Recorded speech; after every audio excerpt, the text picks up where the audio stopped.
देवरिया जनपद के गौरी बाजार की धरती पर उत्तर प्रदेश बीजेपी के अध्यक्ष और भोजपुरी स्टार नेता और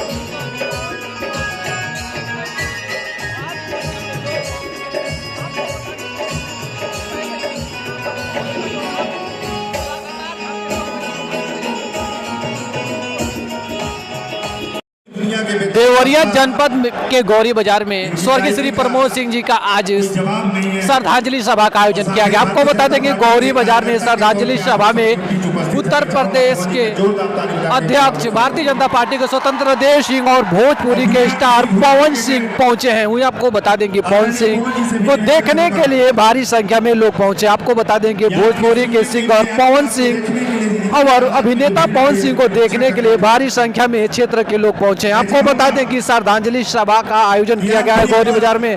जैसे कि आप वीडियो में देख सकते हैं कि भोजपुरी के अभिनेता और सिंगर पवन सिंह मंच पर पहुंच चुके हैं और इन्हें देखने के लिए भीड़ उतावला हो गई है। इनकी आवाजों को सुनने के लिए भीड़ उतावला हो गई है, जैसे कि आप वीडियो में देख सकते हैं। आपको बता दें कि देवरिया जनपद के गौरी बाजार में श्रद्धांजलि सभा का आयोजन किया गया। वही आपको बता दें कि देवरिया के ग्रुप कैप्टन अरुण सिंह प्रताप जी भी आज श्रद्धांजलि दी जा रही है। कल ही उनकी दुखद खबर आई थी, कल ही उनकी निधन की खबर आई थी, जो देश के लिए शहीद हो गए। देखिए इस खबर को।